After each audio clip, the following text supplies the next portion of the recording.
सम्माननीय राष्ट्रपतिज्यू, सम्माननीय उपराष्ट्रपतिज्यू, सम्माननीय प्रधान न्यायाधीशज्यू, प्रतिनिधि सभा का सम्माननीय सभामुखज्यू, राष्ट्रीय सभा का सम्माननीय अध्यक्षज्यू, माननीय मंत्रीगण, संघीय संसद का संसदीय समिति का माननीय सभापतिज्यूहरू, संवैधानिक निकाय का पदाधिकारीहरू, विशिष्ट अतिथिहरू, कर्मचारी, संचारकर्मीहरू, संविधान दिवस तथा राष्ट्रिय दिवस हर्षोल्लास का साथ मनाइरहनु भएका समस्त दिदीबहिनी तथा दाजुभाइहरू, स्वदेश एवं विदेशमा रहनुभएका सम्पूर्ण आदरणीय दिदीबहिनी तथा दाजुभाइहरू, आज हामी 6औं संविधान दिवस एवं राष्ट्रिय दिवस मनाउन यहाँ उपस्थित भएका छौं। 7 दशक लामो संघर्ष र बलिदान एवं संविधान निर्माणको सन्दर्भमा बहस, विवाद र सहमतिको 6 वर्ष लामो श्रृङ्खला पार गरी 5 वर्ष अघि आजकै दिन हामीले संविधान सभाबाट नेपालको संविधान जारी गरेका थियौं। यस ऐतिहासिक दिनको अवसरमा सर्वप्रथम म नेपाल सरकार तथा आफ्नो तर्फबाट मुलुकभित्र र मुलुक बाहिर रहनुभएका सम्पूर्ण नेपाली दिदीबहिनी तथा दाजुभाइहरूमा हार्दिक बधाई तथा शुभकामना व्यक्त गर्न चाहन्छु। आन्दोलनको क्रममा शहादत वरण गर्नुहुने सम्पूर्ण अज्ञात शहीदहरूप्रति भावपूर्ण श्रद्धाञ्जली अर्पण गर्दछु। जननिर्वाचित संविधान सभाद्वारा जनता आफैले लेखेको संविधान जारी गराउने बिन्दुसम्म नेपाली राजनीतिक आन्दोलनको नेतृत्व गर्नुहुने अग्रजहरूप्रति उच्च सम्मान व्यक्त गर्दछु। आन्दोलनको क्रममा बेपत्ता पारिएर, बेघरबार भएर, शारीरिक, मानसिक एवं पारिवारिक रूपमा क्षति बेहोरेर योगदान गर्नुहुने सम्पूर्ण देशवासीप्रति हार्दिक आदरभाव व्यक्त गर्दछु। हामीले विगत 3 वर्ष यता यस राष्ट्रिय दिवसलाई विभिन्न तरिकाले मनाउँदै आएका छौं।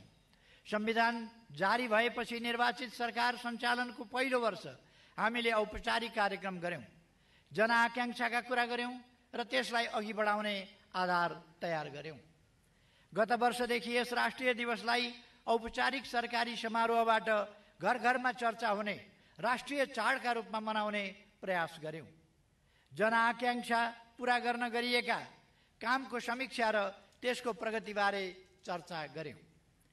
यो वर्ष हामी हाम्रो सामाजिक जीवनलाई अस्तव्यस्त पार्ने र देखिने गरी उचाइ लिन लागेको हाम्रो अर्थतन्त्र र विकासको अभियानलाई गम्भीर धक्का दिने महामारी र त्यसको प्रभावका बारेमा विमर्श गर्दैछौँ। महामारीले तोकिदिएको सीमाभित्र रहेर यस राष्ट्रिय दिवसको उत्सव मनाउँदैछौँ। महामारीबाट भएको धनजनको क्षतिप्रति दुःख र समवेदना जनाउँदैछौँ। कोभिड-19 को महामारी रोकथामका लागि पहिलो पटक लकडाउन गरिएदेखि अहिलेसम्मै जनजीवन सामान्य हुन सकेको छैन।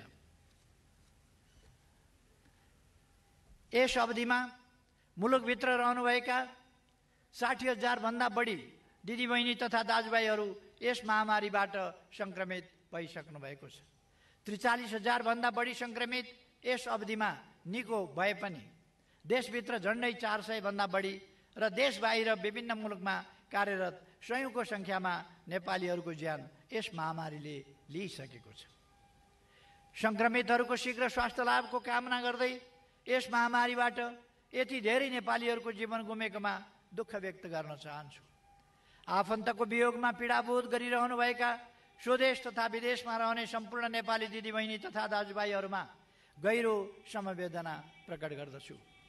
मानव जातिले प्राकृतिक विपत्ति भोग्दै आएको छ र हामी नेपालीले पनि हरेक वर्ष भोग्दै आएका छौँ। महामारीका अतिरिक्त भूकम्प, बाढी पहिरो, हावाहुरी र आगलागी जस्ता हामीले सामना गर्दै आएका प्राकृतिक विपत्तिहरू हुन्। यसपटक अतिवृष्टिका कारण देशका विभिन्न भागमा आएको बाढी पहिरोबाट धेरैको ज्यान गएको छ भने दर्जनौं नेपालीले त सिङ्गो परिवार नै गुमाउनु परेको छ। केही बस्तीहरू सखाप भएका छन्, कयौं परिवार घरबार विहीन हुन पुगेका छन्। महामारीबाट ज्यान गुमाउने जत्तिकै संख्यामा यी प्राकृतिक विपत्तिमा पनि नेपालीहरूको ज्यान गएको छ।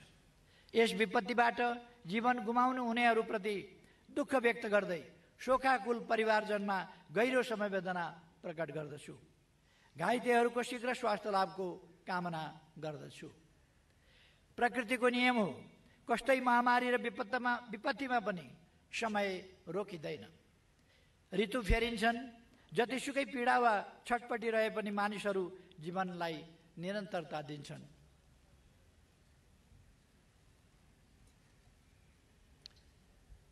गौरवगाथा गाउने दिन आउँछन्, स्मरण गर्नुपर्नेहरूलाई श्रद्धापूर्वक सम्झिन्छन्, प्रतिबद्धतालाई निरन्तरता दिन्छन्, बाँकी रहेको जिम्मेवारी पूरा गर्ने प्रण गर्छन्। महामारी र विपत्ति बीच हामी यिनै शोक र सङ्कल्पहरूबीच यस वर्षको राष्ट्रिय दिवसको उत्सवमा सरिक भइरहेका छौँ। दिदीबहिनी तथा दाजुभाइहरू, कोभिड-19 एक्कासी आएको विपत्ति हो। यस महामारीसँग सामना गर्न विश्वका कुनै पनि मुलुक तयारी अवस्थामा थिएन, हामी पनि थिएनौँ। सुरुका दिनमा यसको प्रभाव र प्रवृत्तिका बारेमा अनुसन्धानमा संलग्न विज्ञहरू समेत अलमलमा थिए। अफवाह थिए, आशंका र आतंक थिए। कोही लकडाउनको पक्षमा थिए, कोही विपक्षमा। कसरी सर्छ, कसरी फैलिन्छ, कसरी रोकथाम हुन्छ, कहिलेसम्म यसको कहर कायम रहन्छ जस्ता विषयमा अड्कलबाजीहरू धेरै थिए। यहाँसम्म कि कोरोना महामारीको व्याधि भन्नेमा महामारी हो कि व्याधि हो भन्नेसम्म समेत बहस भएका थिए। हामीले गत सालको चैत्र 11 गते पहिलो पटक लकडाउन गर्यौं, छिमेकी मुलुक भारतमा भन्दा एक दिन अघि। त्यस बखत हामी कहाँ संक्रमितहरूका 2वटा मात्र केस पहिचान भएका थिए। छिमेकी चीनमा यो महामारी लगभग नियन्त्रणमा आइसकेको थियो। छिमेकी भारतमा संक्रमितको संख्या 3 अङ्कमा सीमित थियो। त्यतिबेला विश्व स्तरमा नै मास्क सहित आवश्यक स्वास्थ्य सामग्रीको अभाव थियो। अभाव मात्रै होइन, हाहाकार नै थियो। अहिले विश्वकै स्वास्थ्य सामग्रीको प्रमुख स्रोत मुलुक मानिएको चीनमा समेत सुरुका दिनमा सर्जिकल मास्कको समेत अभाव थियो। हुने वा कम हुने छिमेकीहरूले जे जति छ त्यति सर्जिकल मास्क एकबद्धता स्वरूप पठाइरहेका थिए। आपतमा नआत्तिने र समयक्रममा बिर्सने मानवीय स्वभावलाई आपसमा आत्तिने र समयक्रममा बिर्सने मानवीय स्वभावलाई ध्यानमा राखी म त्यति बेलाको अवस्था स्मरण गर्न यी विषयमा चर्चा गरिरहेको छु। त्यति बेला हामी मध्ये कोही अलिक आत्तिएका थियौँ, थोरै केही हुन्न भन्नेमा पनि थियौँ। समग्रमा जनताको सुझबुझपूर्ण सहयोगमा कोरोनालाई तह लगाउन सकिनेमा हामी विश्वस्त थियौँ। हामीले लकडाउन गर्यौँ, सर्वपक्षीय सल्लाह गर्यौँ, सल्लाहमै रोकथाम, नियन्त्रण र उपचारको लागि क्षमताले भ्याएसम्मका उपायहरू अपनायौँ। हामीले जनताको जीवन रक्षा पहिला भन्ने नीति अगाडि सार्यौँ। उपलब्ध नयाँ तथ्यका आधारमा जनतालाई सचेत पार्ने हरसम्भव प्रयास गर्यौँ। यस अवधिमा प्रधानमन्त्रीको हैसियतमा मैले पटक पटक औपचारिक सम्बोधन गरेँ। मृगौला प्रत्यारोपणका लागि अपरेसन थिएटरमा जानुअघि र अस्पतालबाट डिस्चार्ज भए लगत्तै पनि सम्बोधन गरेँ। यी सबै सम्बोधन मार्फत गरिएका काम र गर्ने कामका बारेमा आम देशवासीसँग संवाद गरेँ।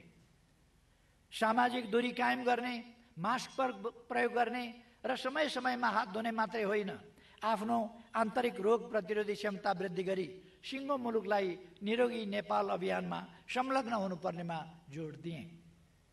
चिकित्सक तथा स्वास्थ्यकर्मीहरू, सुरक्षाकर्मीहरू, सबै प्रकृतिका कामदार कर्मचारीहरू, तीनवटै तहमा कार्यरत जनप्रतिनिधिहरू, विज्ञहरू, राजनीतिक दल तथा आम नागरिकहरूको महामारी नियन्त्रण, रोकथाम र उपचारको यस राष्ट्रिय अभियानमा सक्रिय संलग्नता रह्यो, जुन खुसीको कुरा हो।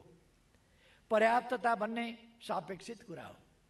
सरकारले महामारीलाई चुनौतीका रूपमा मात्रै होइन, सरकार अवसरको रूपमा समेत उपयोग गर्ने गरी चालु आर्थिक वर्षको बजेट मार्फत मुलुकभर स्वास्थ्य पूर्वाधार खडा गर्ने योजना कार्यान्वयनमा ल्याएको छ। डिलमा बसेर आलोचना गर्नु बेग्लै कुरा हो, तर महामारी नियन्त्रणका लागि चालिएका कदमहरूको संक्षिप्त समीक्षा गर्ने हो भने अहिलेसम्मको कामका तस्बिर उराट लाग्दो होइन, उत्साहजनक देखिन्छन्। कोभिड-19 को संक्रमण नेपालमा देखिनु पूर्वको कमजोर र अहिले उपचारका पूर्वाधार तथा क्षमतामा उल्लेखनीय प्रगति भएको अवस्था बीचमा आकाश जमिनको फरक छ।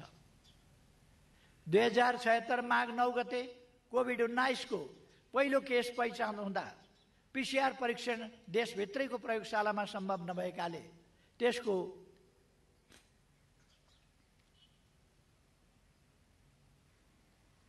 त्यसको नमुना विदेश पठाउनु परेको थियो। हाल देशभित्र सरकारी 33 र निजी 14 गरी 47 आरटी-पीसीआर परीक्षण प्रयोगशालाहरू सञ्चालनमा छन्। परीक्षणको दैनिक क्षमता 23,500 भन्दा माथि छ। सुरुको समयमा प्रति परीक्षण लागत रु 8,500 थियो। हाल निजी र सरकारी दुवै प्रकृतिका प्रयोगशालाहरूमा 2,000 रुपैयाँमा परीक्षण हुन थालेको छ। सिङ्गो जनसङ्ख्याको कम्तीमा 2% मा पीसीआर परीक्षण गर्ने हाम्रो अनुमानित प्रतिबद्धता पूरा भएको छ र त्यो अहिले कम हुने देखिएको छ। प्रति 10 लाखमा पीसीआर परीक्षण 30,000 नागेको छ। अहिले आइसियु बेड क्षमता 1,551, पहिले आइसियु बेड क्षमता 1,551 थियो, अहिले 2,600 पुर्याइएको छ। पहिले भेन्टिलेटर संख्या 770 थियो, अहिले 900 पुर्याइएको छ। पहिले जिल्ला अस्पताल रहेका स्थानीय तहमा मात्रै अस्पताल सेवा उपलब्ध थिए, अहिले बाँकी 649 स्थानीय तहमा 5 बेडको अस्पताल निर्माणको व्यवस्था गरिएको छ। प्रदेश सरकार र अस्पतालहरूलाई आवश्यक पूर्वाधार, स्वास्थ्य सामग्री, मानवीय तथा वित्तीय स्रोतको व्यवस्था गरिएको छ। स्वास्थ्य मन्त्रालय अन्तर्गत 100 जना पोस्ट ग्रेजुएट चिकित्सक परिचालन गर्ने तयारी पूरा भएको छ। 25 हब अस्पताल र 20 शिक्षण अस्पतालहरूमा विशेषज्ञ चिकित्सकहरूको नेतृत्वमा तुरुन्तै परिचालन गर्न सकिने टिमहरू तयारी अवस्थामा राखिएको छ। बहुसंख्यक नेपालीहरूलाई कोभिड-19 का लक्षण तथा हात धुने, भिडभाडबाट टाढा हुने, मास्क प्रयोग गर्ने जस्ता रोकथामका उपायहरूबारे जानकारी छ। Mobile ringtone, toll free hotline phone, web portal, radio, TV, सामाजिक सञ्जाल तथा पत्र पत्रिकाका अतिरिक्त स्वास्थ्य तथा जनसङ्ख्या मन्त्रालयको दैनिक ब्रिफिङबाट स्वास्थ्य चेतना तथा जोखिम बारेको सूचना प्रवाह गरिएको छ। केस व्यवस्थापनका लागि आवश्यक पीपीई सहितका सामग्रीहरू उपलब्ध छन्। मास्क, सेनिटाइजर लगायत आधारभूत स्वास्थ्य उपकरणहरूको उपलब्धता छ। पहिले परम्परागत औषधि आदिका बारेमा दुविधा थियो, अहिले हाम्रा जडीबुटी र परम्परागत वस्तुहरूको प्रयोगबाट आफू निको भएको भनेर कतिपय संक्रमितहरूका अनुभव पनि सुन्न थालिएको छ। दिदीबहिनी तथा दाजुभाइहरू, गत वर्ष आजकै दिन मैले सरकार सञ्चालनको 18 महिना भएका उपलब्धिको संक्षिप्त विवरण राखेको थिएँ। यदि कोरोना महामारी हुँदैनथ्यो भने आज गत वर्ष कबुल गरिएका कतिपय काम सम्पन्न भएको विवरणको चर्चा हुने थियो। केही राष्ट्रिय गौरवका आयोजनाहरू उद्घाटन हुने थिए। भैरवाको अन्तर्राष्ट्रिय विमानस्थल सञ्चालनमा आइसकेको हुने थियो। माथिल्लो तामाकोशी जलविद्युत आयोजनाबाट ऊर्जा उत्पादन सुरु भएको हुने थियो। मेलम्चकको पानी आउन लागिसकेको हुने थियो। रानी पोखरीको पुनर्निर्माण सम्पन्न भइसकेको हुने थियो, अहिले लगभग सम्पन्न भइ पनि सकेको छ भन्दा हुन्छ। धरहरा निर्माणको कार्य सकिने थियो। निजी आवास पुनर्निर्माणको काम पूर्ण रूपमै भइसकेको हुने थियो। विगत 3 वर्षदेखि हाम्रो अर्थतन्त्रले उच्च आर्थिक वृद्धि दरको लय समातेको थियो। मानव विकास सूचकाङ्क, व्यवसाय गर्ने सहज वातावरण, भोकमरीको अवस्था, शान्ति सुव्यवस्था तथा कानुनी शासन, भ्रष्टाचार निवारण, पर्यटकीय प्रतिस्पर्धा, लैङ्गिक समानता, विद्यालय शिक्षा, बालबालिका र स्वास्थ्य जस्ता विश्वव्यापी 14 विभिन्न सूचकाङ्कमा नेपालले उल्लेख्य सुधार गरेको पनि थियो। तर दुःखको कुरा, अहिले कोभिड-19 का कारणले नेपालको अर्थतन्त्रमा नकारात्मक असर परेको छ, तर हामी यस प्रतिकूल अवस्थाको छिट्टै अन्त्य गर्नेछौँ र परिस्थितिलाई अनुकूल बनाउनेछौँ। सरकारले कोभिड-19 बाट प्रभावित उद्योग व्यवसायलाई सहज सञ्चालनको वातावरण बनाउन बजेट र मौद्रिक नीति मार्फत आर्थिक पुनरुत्थानका प्रस्तावहरू अगाडि सारेको छ। कर सहुलियतदेखि बैंक ब्याज एवं विद्युत महसुल छुट र श्रमिकको सामाजिक सुरक्षा कोषमा सरकारका तर्फबाट रकम योगदान गर्ने सम्मका कामहरू भएका छन्। अर्थतन्त्रलाई पुनरुत्थान गर्न कृषि, ऊर्जा, पर्यटन तथा घरेलु एवं साना मझौला उद्योग समेतलाई समेट्ने गरी पुनर्कर्जा कोषको व्यवस्था गरिएको छ। यसबाट 2 खर्बभन्दा बढी लगानी परिचालन हुनेछ। झन्डै 6 महिना अवरुद्ध आर्थिक क्रियाकलापका बावजुद आर्थिक वृद्धि दर बाहेकका परिसूचकहरू सकारात्मक छन्। यो हाम्रा लागि सुखद पक्ष हो। कोभिडको महामारीपछि विश्वका धेरै मुलुकमा आर्थिक वृद्धि दर नकारात्मक हुँदा पनि हाम्रो आर्थिक वृद्धि दर सकारात्मक नै रहेको छ। कोभिडका कारण राजस्व र खर्चको अवस्थामा असर परे पनि समग्र सरकारी वित्त स्थिति सन्तुलनमा नै छ। राजस्व प्रणालीमा दूरगामी महत्त्व राख्ने सुधार भएका छन्। मूल्यवृद्धि नियन्त्रणमा नै छ। सरकारले बन्दाबन्दी र निषेध आदेशको अवस्थामा पनि जनताका दैनिक आवश्यकताका वस्तुहरूको आपूर्ति निरन्तर गराइरहेको छ। इन्धन, खाद्य वस्तु, तरकारी, फलफुल, औषधि लगायतका अत्यावश्यक उपभोगका वस्तुहरूको आपूर्तिमा कमी हुन दिएको छैन। हाल सरकारी र निजी क्षेत्रमा खाद्य पदार्थहरूको मौजुद पर्याप्त छ। वैदेशिक व्यापार घाटा सुधारोन्मुख छ। वर्तमान बन्दाबन्दीको अवस्थामा पनि विप्रेषण आप्रवाहमा निरन्तरता छ। यस अवधिमा मासिक औसतभन्दा बढी नै विप्रेषण आप्रवाह भएको छ। जेठ, असार र साउन पछिल्लो 3 महिनामा करिब 287 अर्ब रुपियाँ विप्रेषण आप्रवाह भएको छ। यस वर्षभरिमा शोधनान्तर स्थिति रु 282 अर्बले बचतमा रहेको छ।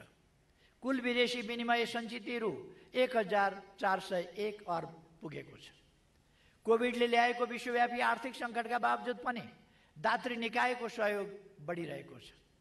यस अवधिमा 168 अर्ब रुपियाँ बजेटरी सहायता सहित कुल 5 खर्ब रुपियाँ बराबरको विकास सहायता प्रतिबद्धता प्राप्त भएको छ। यस 2 वर्षको अवधिमा रु 2 खर्बभन्दा बढीको बाह्य लगानी स्वीकृत भइसकेको छ भने रु 14 खर्बभन्दा बढीको लगानी प्रतिबद्धता पनि प्राप्त भएको छ। बैंकिङ तथा वित्तीय क्षेत्रमा स्थायित्व कायम भएको छ। बैंक सेवामा उल्लेख्य विस्तार भएको छ। निजी क्षेत्रका लगानीका लागि बैंकिङ क्षेत्रमा करिब रु 200 अर्ब थप तरलता उपलब्ध छ। बैंकिङ क्षेत्रमा रहेको पर्याप्त तरलताको कारण ब्याज दर कम हुँदै अर्थतन्त्र चलायमान रहन सहज भएको छ। उद्योग व्यवसायहरू निर्बाध रूपमा सञ्चालनमा आउँदा सिर्जना हुने कर्जा मागलाई सम्बोधन गर्न बैंकहरू सक्षम छन्।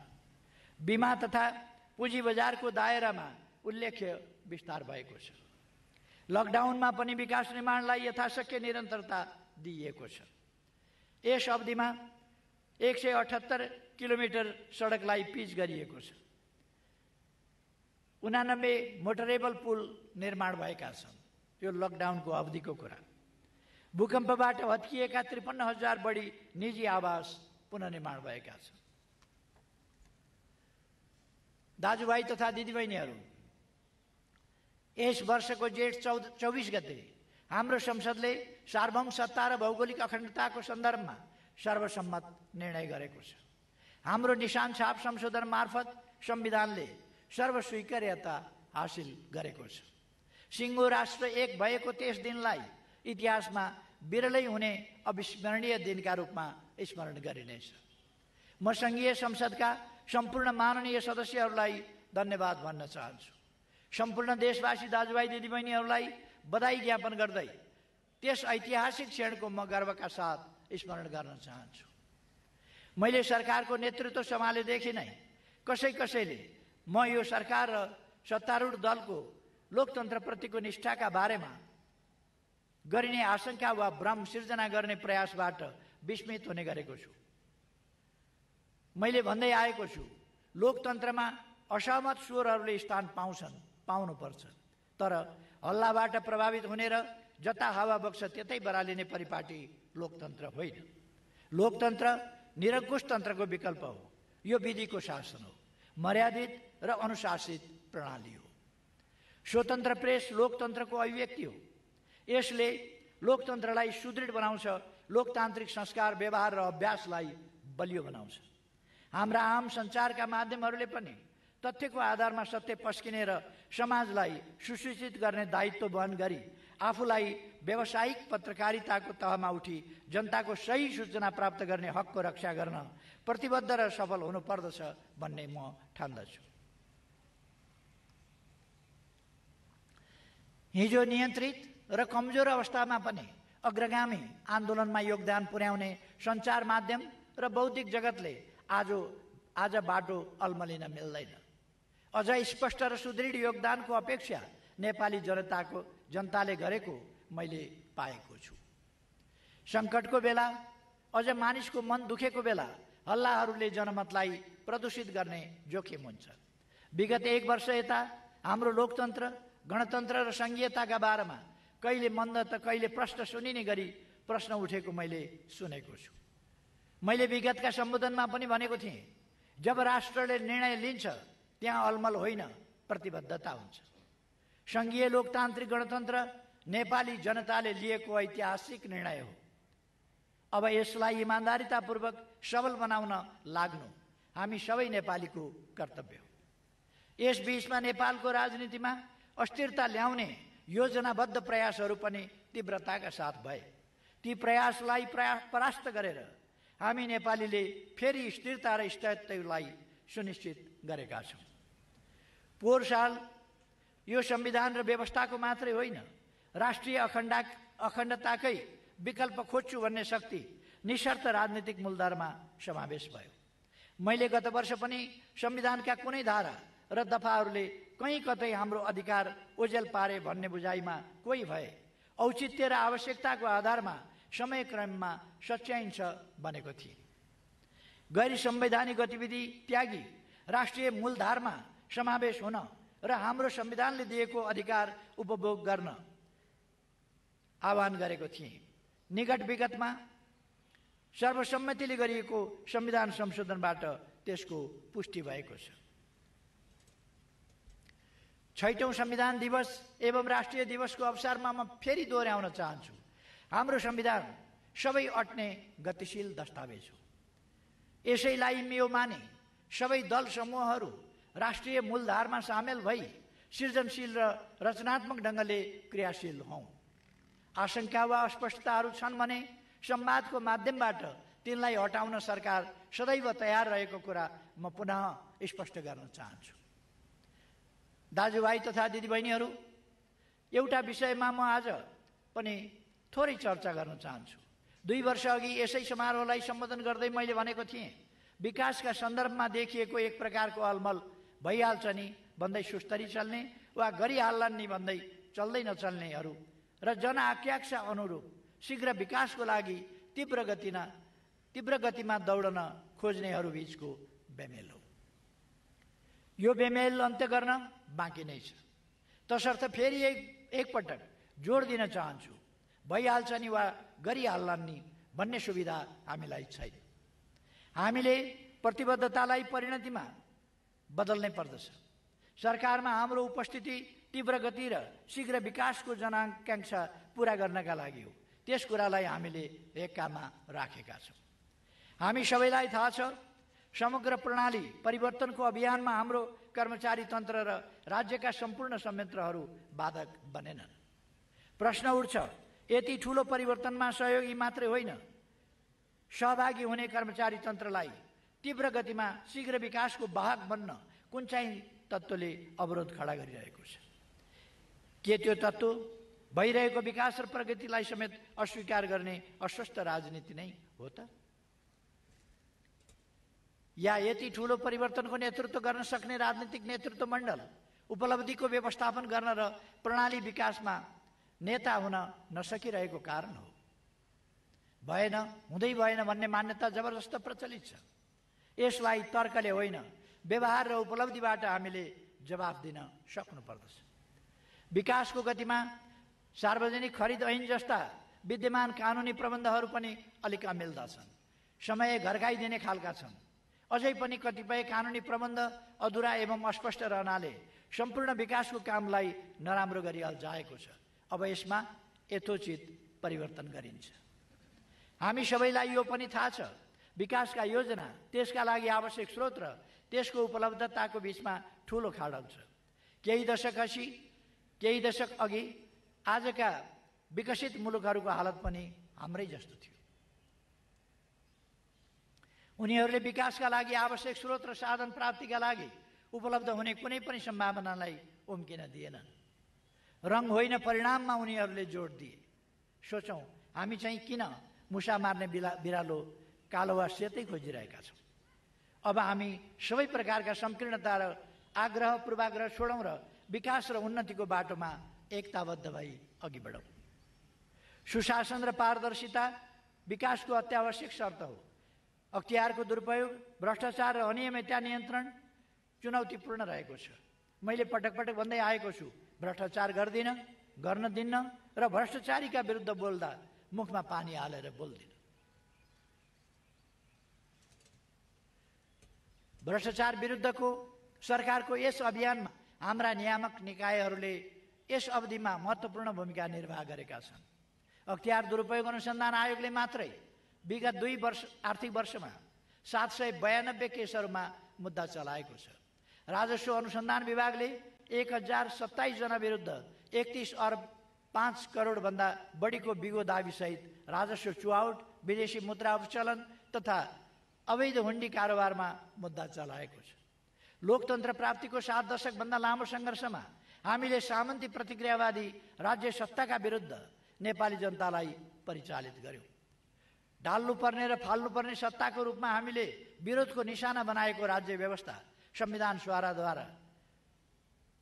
सभाद्वारा संविधान जारी भएसँगै समाप्त भयो। हामी अहिले जनताद्वारा जनताका लागि जननिर्वाचित प्रतिनिधिबाट लेखिएको संविधानले सिर्जना गरेको नयाँ राज्य व्यवस्था सञ्चालन गरिरहेका छौँ। प्रश्न उठ्छ, आफैले आफ्ना लागि बनाएको यो राज्य प्रणालीमा खाल्टाखुल्टी भए सम्याउन सकिन्छ, तर यसलाई सुदृढ गर्नुको साटो विगतको निरङ्कुश प्रणालीलाई झैँ यसका विरुद्ध जानी नजानी माहौल खडा गर्नु कुनै पनि हालतमा उचित हुनै सक्दैन। दिदीबहिनी तथा दाजुभाइहरू, मलाई विश्वास छ महामारीको जोखिम कम हुनासाथ हाम्रो अर्थतन्त्र पुरानै लयमा फर्किनेछ। अर्थतन्त्रका अन्य सूचक दुरुस्त रहेको यस अवस्थामा पर्यटन लगायतका सेवा क्षेत्र सञ्चालन हुनासाथ आर्थिक वृद्धिले अपेक्षा गरेकै दरमा प्रगति गर्नेछ। यो महामारी अस्थायी परिघटना मात्रै हो।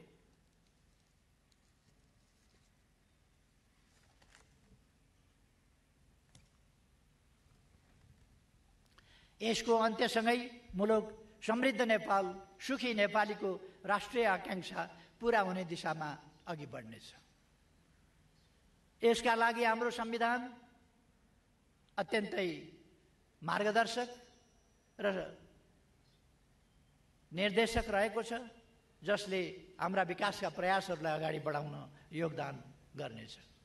6औं संविधान दिवस एवं राष्ट्रिय दिवसको अवसरमा फेरि एकपटक सबैमा हार्दिक शुभकामना व्यक्त गर्न चाहन्छु। धन्यवाद।